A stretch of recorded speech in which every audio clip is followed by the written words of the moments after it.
नमस्कार, आपका बहुत बहुत स्वागत और हार्दिक अभिनंदन है। आज हम बात करेंगे शनि के राशि परिवर्तन के कारण से धनु राशि के जातकों के जीवन पर क्या प्रभाव पड़ने वाला है और साथ ही ढैया की शुरुआत होगी। शनिदेव जो है कर्म फल दाता शनि धनु राशि के जातकों को अपनी ढैया के अवधि में क्या उतार चढ़ाव के साथ जो है परिणाम देंगे और कौन से वो सकारात्मक पहलू है जिनसे जो है धनु राशि के जातक जो है लाभान्वित होंगे और कहाँ और किस क्षेत्र में उन्हें विशेष रूप से ध्यान रखने की और सावधानी रखने की जरूरत है। तो आज हम इसी विषय पे जो है चर्चा करेंगे। तो ज़्यादा समय नहीं लेते हुए मैं आपको मूल विषय पे लेके आना चाहूँगा। 30 सालों के बाद में शनि का मीन राशि में प्रवेश होगा 29 मार्च 2025 को। और जैसे ही ये प्रवेश होगा तो धनु राशि के जो भी जातक है उन्हें शनि की ढैया का प्रारंभ होगा। शनि की ढैया जो है उन्हें शुरुआत होगी और इस कारण से उन्हें जीवन के हर क्षेत्र में जो है परिवर्तन जो है देखने को मिलेंगे, सकारात्मक रूप से भी और उसके नकारात्मक रूप से भी।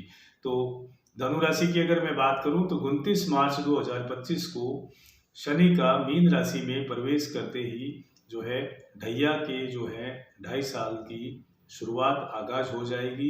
25 मार्च को शनि की ढैया जो है धनु राशि के प्रारंभ होगी और 3 जून 2027 तक जो है इस ढैया की अवधि रहने वाली है। और धनु राशि में चतुर्थ भाव में शनि जो है वो आएंगे, चतुर्थ भाव में वो गोचर रहेंगे और यहाँ 2.5 साल तक वो रहेंगे। और इसके कारण से जीवन में जो है आपके आमूल चूल जो है प्रभाव आपको देखने को मिलेगा। परिश्रम होगा, मेहनत होगी और कर्म फल दाता है शनि, तो आपको आपके कर्मों के अनुसार जो है वो फल देंगे। हर क्षेत्र में परिश्रम तो आपको करना ही पड़ेगा। और वो ऐसे जातक धनु राशि के जो परिश्रम ही नहीं करना चाहते हैं, कुछ करना ही नहीं चाहते हैं, तो वो विशेष रूप से ध्यान रखें कि शनि के नकारात्मक फल फिर जो है उनसे उन्हें रूबरू होने का मौका मिलेगा इन 2.5 सालों में। तो यहाँ मैं सभी जातकों से ये कहना चाहूँगा कि आप विशेष रूप से अपने लक्ष्य को जो है ध्यान रखें और परिश्रम जो है करना ही होगा। ये आप अपने दिमाग में और अपने मस्तिष्क में जो है ठान ले कि शनि जो है वो आपकी परीक्षा लेंगे और परीक्षा में वही जो विद्यार्थी पास होगा जो मेहनत करेगा और परिश्रम करेगा। क्योंकि इस बार 2025 से 2027 तक आपके जो अध्यापक हैं वो कर्म फलदाता शनि रहने वाले हैं। तो आपको ये चाहिए कि जब भी आपकी कॉपी चेक हो, आप दूसरे अध्याय में जब जाए 2027 के बाद में 4 जून से, तो आपके अध्यापक जो है आपके पूर्व के किए गए कार्य और परिश्रम को ध्यान में रखते हुए आपको नए अध्याय की शुरुआत करवाएं जो आपके लिए लाभप्रद हो। अब बात करते हैं कि शनि जो है वो आपके विशेष रूप से 4th हाउस को जो है एक्टिव करेंगे। 4th हाउस के एक्टिव होने के कारण से सकारात्मक पहलू की अगर मैं बात करूं तो आपको भूमि भवन से लाभ दे सकते हैं, आपको प्रॉपर्टी से लाभ दे सकते हैं। भूमि भवन के क्रय विक्रय में आपको लाभ हो सकता है, यानी कि आपके वो ड्रीम प्रोजेक्ट जो आप काफ़ी समय से सोच रहे थे मकान लेने का, भूमि भवन में कुछ इन्वेस्टमेंट करके भूमि भवन लेने का, तो वो ड्रीम आपका शनिदेव यहाँ पे पूरा करवा सकते हैं। उसका कारण एक है कि शनि जो है मीन राशि में प्रवेश कर रहे हैं और मीन राशि के स्वामी जो है वो बृहस्पति देव है। वहीं 2025 मई में बृहस्पति जो है वो गोचर करेंगे और मिथुन राशि में वो गोचर करके केंद्र से संबंध बनाएंगे। तो यहाँ विशेष रूप से आपकी राशि की अगर मैं बात करूं तो 4th हाउस और 10th हाउस का जो है संबंध बनेगा और ये शनि और बृहस्पति का संबंध आपको सकारात्मक रिजल्ट देगा। 4th हाउस के एक्टिव होने के कारण से भौतिक सुख सुविधाओं में जो है उनमें विस्तार होगा। साथ ही आपको जो ध्यान रखने योग्य बात है, आपकी माता की सेहत में कुछ उतार चढ़ाव आपको देखने को मिल सकता है, तो उनकी सेहत को लेकर के आप चिंतित रह सकते हैं। अपनी माता का विशेष रूप से आप ख्याल रखें। उन्हें किसी भी प्रकार का पूर्व में अगर कोई भी अस्वस्थता ऐसी कुछ है तो आप चिकित्सक की सलाह लें और उनका चिकित्सक परामर्श द्वारा जो है पूर्ण रूप से जो है आप इलाज करवाते रहें, क्योंकि माता की सेहत को लेकर के यहाँ आपको कुछ परेशानी आ सकती है। वहीं जो जातक राजनीति के क्षेत्र से जुड़े हुए हैं उन्हें विशेष लाभ जो है शनि अपने ढैया के काल में और बृहस्पति अपने गोचर के कारण से लाभ की स्थिति में रखेंगे। अब राजनीति के क्षेत्र में ऐसे जातक जो है वो विशेष रूप से जो है अपने सक्रिय रूप से भागीदारी देंगे और जनमानस में जो है अपनी पैठ बनाएंगे। कोई राजनीतिक पद उन्हें मिल सकता है। 2025 में राजनीतिक क्षेत्र से जुड़े हुए धनु राशि के जो भी जातक हैं वो लाभ की स्थिति में रहेंगे। वही 6th हाउस को भी जो है देव शनि जो है वो एक्टिव करने वाले हैं और उनकी दृष्टि 6ठे भाव में रहने वाली है। तो इस कारण से यहाँ आपको विशेष ध्यान रखना है कि आपको किसी भी प्रकार के विवादों में, झगड़ों में और झंझटों में नहीं पड़ना है और उनसे दूर रहना आपके लिए विशेष लाभकारी स्थितियां बनाए रखेगा, क्योंकि आपके वाणी में दोष होने के कारण से, शत्रु जो है प्रभावी होने के कारण से, विरोधी प्रभावी होने के कारण से कुछ यहाँ समस्याएं जो है आपको आ सकती है और आपको विशेष रूप से इन सारी जो पॉइंट्स हैं, विवादों से, झंझटों से और झगड़ों से आपको दूर रहना है और कोशिश ये करनी है कि आप धैर्य और विवेक से कार्य करें। अपने निर्णय में जल्दबाजी आप ना करें तो आपके लिए लाभप्रद रह सकता है। जहाँ पे भी आपको डिसीजन कुछ बड़ा लेना हो तो आप सलाह अपने जो शुभ चिंतक है उनसे लेवें या अपने बुजुर्गों से आप सलाह लेवें। साथ ही मैं यहाँ कहना चाहूँगा, इस ढैया के काल में बुजुर्गों का आप विशेष रूप से सम्मान करें, उनकी ब्लेसिंग आप लेवें, उनका आशीर्वाद आप लेवें और समय समय पर आप उनकी सलाह भी लेवें, क्योंकि आपको शनि के सकारात्मक परिणाम देते रहेंगे।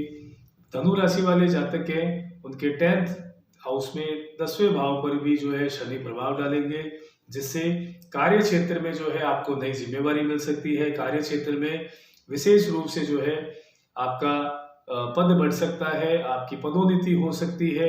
कार्य क्षेत्र में बदलाव के भी योग बनेंगे, यानी कि धनु राशि के वो जातक जो लंबे समय से कार्य को बदलाव की जो है सोच रहे हैं तो उनके लिए ये बेहतर समय रहेगा। और वही शनि जो है आपके 4th और 10th हाउस के जो संबंध बनने के कारण से शनि आपको यहाँ पर स्थानांतरण करवा सकते हैं। आपको अन्यत्र जो है कहीं पे भी स्थानांतरण आपका हो सकता है या आप जॉब को बदल सकते हैं, आपकी नौकरी में परिवर्तन आप कर सकते हैं। वहीं पद में वृद्धि होना, वेतन वृद्धि होना और प्रमोशन होने जैसी जो है योग जो है देव गुरु बृहस्पति जो है वो आपके बना रहे हैं। तो यहाँ बहुत अच्छी स्थिति जो है आपके 10वें भाव में जो है बनकर आ रही है, जो आपको लाभान्वित करेगी। और जो जातक जॉब की तलाश में है उनके लिए ये बेहतर समय रहेगा। जॉब जो है आपको अपने मनचाही और आपके योग्यता के अनुसार जॉब जो है वो आपको मिल सकती है अगर आप प्रयास करें तो। वही 7th हाउस जो है आपका 7वां भाव जो है वो एक्टिव होगा। इससे व्यापारियों को विशेष रूप से लाभ मिलेगा और लाभ के योग बनेंगे। और शनि से संबंधित अगर जातक अगर ये कोई भी अगर कार्य कर रही है धनु राशि के वो जातक जो शनि से संबंधित कार्य क्षेत्र में है, व्यवसाय में है, तो विशेष रूप से लाभ की स्थिति में रहेंगे। लेकिन आपको ये ख्याल रखना होगा कि शनि जो है परिश्रम के अनुरूप फल देते हैं। तो आप जिस भी कार्य क्षेत्र में है, चाहे आप व्यापारी हैं, चाहे आप किसी रोजगार में हैं, वहाँ आपको अपने कार्य क्षेत्र में परिश्रम और मेहनत अत्यधिक करनी होगी। और ये आपको विशेष रूप से ध्यान रखना होगा कि 10वीं दृष्टि जो है वो आपकी राशि पर है। तो अत्यधिक परिश्रम, अत्यधिक मेहनत और थकान के कारण से आप में चिड़चिड़ापन आ सकता है और उस चिड़चिड़ेपन के कारण से जो है आप मानसिक स्ट्रेस ले सकते हैं, तनाव में आ सकते हैं और उस तनाव के कारण से आपके वाणी में, व्यवहार में आपके दोष आ सकता है। तो आप ये विशेष रूप से ख्याल रखें कि किसी का भी आप अपमान ना करें। मान सम्मान जो है उसकी आप ख्याल रखें सामने जिससे भी आप बात करें, क्योंकि इरिटेशन और फ्रस्ट्रेशन के कारण से आप जो है अपने किसी भी कलीग्स का या जो भी आपके परिवार में जो भी रिलेशन है, संबंधों में जो है आप थोड़ा विशेष रूप से ख्याल रखें कि अपने कार्य क्षेत्र के तनाव को आप अपने घर में ना लाएं। और कार्य क्षेत्र में अगर कोई तनाव है तो वहाँ आप अपने कलीग से, अपने सीनियर से जो है विशेष रूप से धैर्य और विवेक से जो है संवाद करें, तो आप लाभ की स्थिति में रहेंगे। मूल रूप से बात यह है कि आपको अपने गुस्से पे कंट्रोल करना होगा, क्योंकि तनाव में और जल्दबाजी में आप कुछ गलत डिसीजन लेंगे जो आपके लिए जी हाँ परेशानी बन सकती है और उसके नकारात्मक पहलू जो है उससे आपको रूबरू होना पड़ सकता है। शनि का प्रभाव विशेष रूप से जो सकारात्मक जो देखने को मिल रहा है वो है विद्यार्थियों के लिए धनु राशि से रिलेट करने वाले वो विद्यार्थी जो मेडिकल क्षेत्र में है, वकालत क्षेत्र में है, आईटी क्षेत्र में है या कोई सरकारी जॉब की तैयारी कर रहे हैं, तो उनके लिए ये समय 2025 जो है बेहद लाभप्रद स्थिति लेके हुए है, क्योंकि उन्हें सकारात्मक परिणाम मिलेंगे, मेहनत और परिश्रम का फल मिलेगा, सफलता जो है उनका इंतजार कर रही है। वह शर्त ये है कि आप अपने लक्ष्य को ध्यान में रखते हुए एकाग्रता से जो है अगर मेहनत कर रहे हैं तो सफलता निश्चित रूप से आपको मिलनी है। और 4th हाउस का 10th हाउस का जो है संबंध जब भी बनता है तो सरकारी क्षेत्र से लाभ जो है मिलने की योग बनते हैं। तो धनु राशि के वो जातक जो सरकारी क्षेत्र में प्रयासरत हैं, तैयारी कर रहे हैं, तो उन्हें अपनी मेहनत को और बढ़ा देना चाहिए, क्योंकि 2025 जो है उन्हें काफ़ी हर तरह से जो है लाभ की स्थिति में रखेगा। सरकारी क्षेत्र में जो है आप लाभ की स्थिति में रहेंगे। सरकारी नौकरी की अगर प्रयास कर रहे हैं तो आप सफल हो सकते हैं, ऐसे योग बन रहे हैं। और अब बात करें कि धनु राशि के जातकों को विशेष रूप से क्या उपाय करने चाहिए, तो शनि, अगर आपकी कुंडली में अगर शनि जो है नीच अवस्था में है और पाप दृष्टि में है, या शनि आपके जो है विशेष रूप से जो है श्रेष्ठ फलदायी नहीं है, तो आपको शनि के उपाय भी करना लाभप्रद रह सकता है। और जिन जातकों के शनि से संबंधित जो ढैया या साढ़े साथी है, तो उन्हें भी उपाय शनि के करने ही चाहिए। लेकिन धनु राशि के जातकों को मैं बताना चाहूँगा कि आपको शनि से संबंधित उपाय करना लाभप्रद रहेगा। शनिवार के दिन शनि मंदिर में सरसों का तेल और तिल का दान करना लाभ की स्थिति में रखेगा। वहीं शनि के बीज मंत्रों का जाप करना आपके लिए लाभप्रद रह सकता है। शिव मंदिर में नियमित रूप से जो है आप पंचामृत अर्पण करें, आप लाभ की स्थिति में रहेंगे। वहीं हनुमान चालीसा का नियमित रूप से पाठ करना आपको लाभान्वित कर सकता है। इसी तरह एक नई राशि के साथ फिर से मुलाकात होगी। तब तक के लिए मैं नरवेन हर्ष बहुत बहुत शुभकामनाओं सहित आपसे विदा लेना चाहूँगा। धन्यवाद।